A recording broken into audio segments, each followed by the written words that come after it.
Hello, I would like to introduce you to our team. Heather, Angie, Bethany, Joni, Haley, and Crystal. Today we are going to talk to you about unconscious bias training and why it should be a priority in the workplace. Good afternoon. Today we're going to introduce you to a training that we created based on unconscious bias in the workplace. Training overview.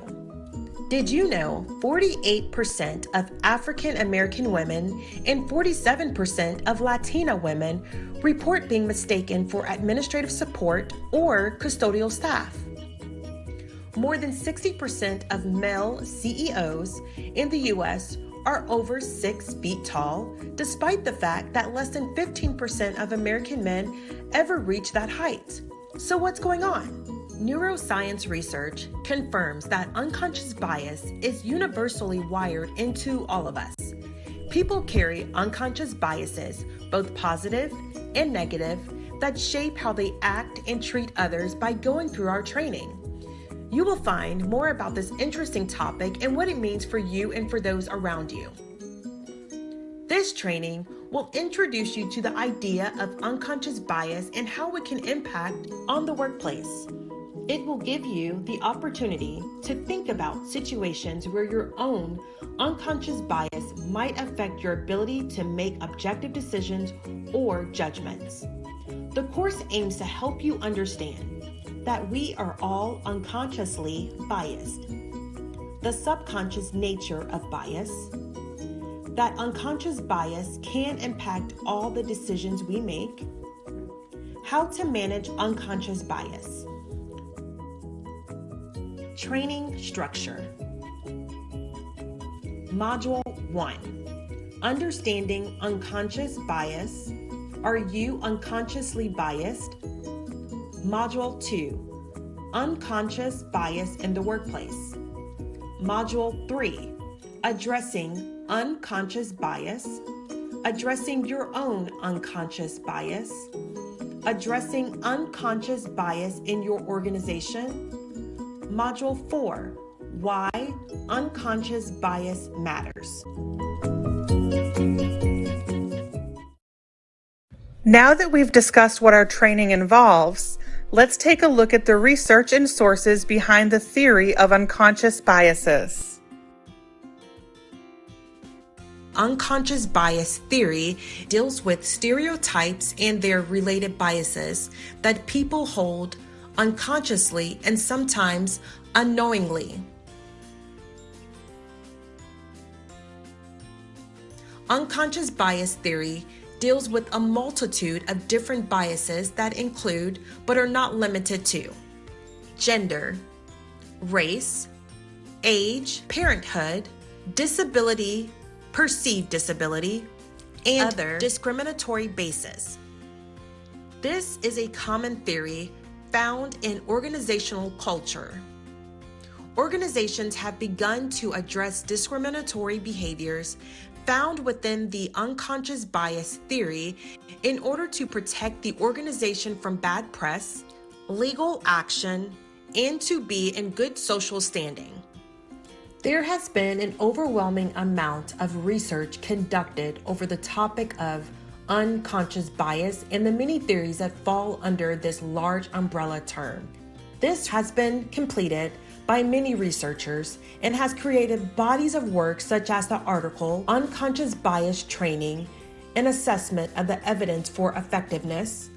This work, for example, delves into what unconscious bias training is, how well it can be effective for different goal measurements, and how the training can reach its end. Other research has seen compiled on the Society for Human Resource Management's website page entitled Implicit Bias Resource Guide has created a place for employers and organizations to go when learning what need there is for this training, the effectiveness, how to create the training, implement the training, and have the best outcomes for the organizational goals that may be set. There is a large collection of research that backs the need, importance, implementation, and effectiveness of unconscious bias training. And this is only a small selection of what is used creating this training. Now that we've viewed sources and theories, let's take a look at proposed context for unconscious bias. Design considerations for unconscious bias training refer to contextual factors that influence the effectiveness of the training. In order to be considered an effective training, we look at the following aims in our assessment in determining appropriate contextual factors: A, awareness raising, B, implicit bias change, and C, behavior change. Overall, contextual factors refer to the organizational climate or environment and approach to implementing UBT. Within our proposed context, we took the following data into consideration. First, looking at gender participation. Moss-Rakusin conducted a scientific diversity study focusing on gender bias. The pre-test stage identified that male participants hold stronger unconscious gender bias than female participants. This gap was effectively reduced to a non-significant difference by using UBT, demonstrating its effectiveness for men. Next, we looked at mandatory training. The 2013 Business in the Community benchmark trend found that 50% of organizations with higher recruitment of ethnic minorities used a mandatory UBT format for recruitment staff. Next, we look at delivery method. A 2013 Google study divided employees into one of three groups: live workshops, online self-study video of the workshop, or no UBT, which was the control group. The study found, based on self-reporting, that awareness and understanding were higher during post-test for both online and face-to-face, indicating that both could be successfully utilized. We then took duration into account. Divine conducted a prejudice habit-breaking intervention over 12 weeks aimed at increasing awareness, concern about bias effects, and application of reduction strategies. The study found that concern for the impact of implicit bias increased over time, signaling that a longer UBT period is more likely to be effective. Finally, we use IAT, bias reduction strategies, and mindfulness intervention as our UBT content aimed at reducing implicit bias. We then use this data to determine the most appropriate context for our training. Training personnel in groups consisting of at least 25% of their teammates would be effective for this proposed training. We will deliver training to groups of people who work closely together. Although a specific gender has proven more prone to unconscious bias than another, for purposes of camaraderie and equality, all genders will be required to attend the training. The training will be mandatory, with the initial training being face-to-face and follow-up trainings being online. There will be an annual face-to-face refresher training where we integrate new training initiatives if deemed necessary and applicable. The trainings will have a longer duration, with the face-to-face training happening over a period of 4 weeks, where 2 hours of each day are dedicated to the training. The online training sessions will be 1 hour per day for a week's span.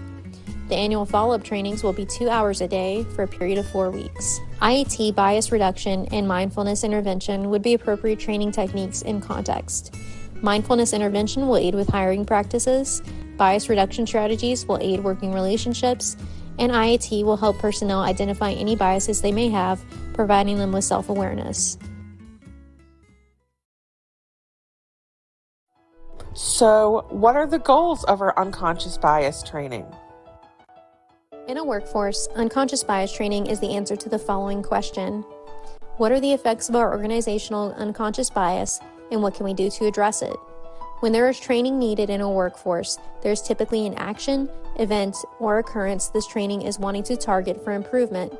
With this notion in mind, there must be goals that unconscious bias training should have in mind during creation and implementation in order to create importance and meaning for the training. The goals can also be the mark of effectiveness of the training, as they identify problems and create change within the organizational workforce. In the implementation of our unconscious bias training, we look to address the following SMART goals with our training agenda, focuses, and application in order to give our training both meaning and importance. The goals are as follows. Number 1, raise the retention rate of diversely classified employees at the end of a 3-year period after implementation by 15%. Number 2, cut the number of discriminatory complaints filed within the workplace by 50% by the end of a 3-year period. Number 3, lower the scores of employees on the implicit bias test located on Harvard's website as part of Project Implicit by 5% at the end of the first year the training is implemented. And number 4, increase the level of awareness and education on the topic of unconscious bias for every employee by the end of the first round of implementation, measured by employee surveys. These 4 goals talk about 4 different changes that are expected and wanted to happen at the end of the unconscious bias training. The first goal, raising the retention rate, relates to having a behavior change within the workforce. The second goal, cutting the number of discriminatory complaints, would indicate that a change of behavior and awareness has begun. The third goal of lowering test results would show a true implicit bias change, as there would be a lesser level of bias being portrayed in the workforce. Finally, increasing the awareness level and education level of each employee by the end of training implementation can be measured by a survey in which employees would be asked to give their thoughts on the training and detail anything they learned that they may not have known beforehand. We recognize through research, unconscious bias creates hundreds of seemingly irrational circumstances every day in which people make choices that seem to make no sense and be driven only by overt prejudice, even when they are not. This is the kind of action that our training goals look to address and reduce. Now that we've heard all the data supporting the unconscious bias theory and the goals our organization has put into place, let's discuss how we have used this research to reach those goals. UBT will be held annually off-site at the beautiful Hilton Hotel Capitol in Baton Rouge, Louisiana. We are conducting training off-site to help grasp the attention of our employees, engage them in the interactive training, and create opportunities for team building outside of the workplace. It is located in a central location for employees and has ample space for breakout rooms, as well as meets our technology needs. For 4 weeks, this face-to-face training will take place for 2 hours each day, followed by the online training component. For the majority of the training, teams from each department will be randomly paired together. A control group of employees will stay at the office and will complete all tests and evaluations, but not participate in the training. This combination of off-site, face-to-face training, and virtual training will be composed of different activity types to ensure that the importance is conveyed to the variety of learners. On the first day of training, our CEO will give a general greeting to the staff and explain the purpose of the training. After her greeting, employees will be directed to use company laptops to complete an unconscious bias test, and then debriefing sessions will be held. Participants will then complete questionnaires to measure traits regarding their ability to make change. Our CEO will then facilitate the Circle of Trust activity, a powerful exercise for demonstrating the effect of affinity bias. By participating in this exercise and training, you hopefully discover and acknowledge your biases via your transparency. After this activity, attendees will return to the office and complete an evaluation of the session. Subsequent trainings will focus on understanding unconscious bias and how employees as individuals, as well as the office as a whole, can identify and find solutions to this issue. All supplies, including laptops, paper, pencil, and handouts, will be provided by the trainees, and light refreshments will be served. Evaluation of this project will be of an experimental design and include a randomly selected group of staff that will not partake in the training. Instead, they will complete all evaluation and their responses will be compared to that of participants. Pre and post test will include a computer-based unconscious bias test that consists of brief, timed categorizations and will help staff self-identify their biases. In addition, staff will complete a paper-based test to measure traits and self-discrepancy that may directly apply to their feelings about change.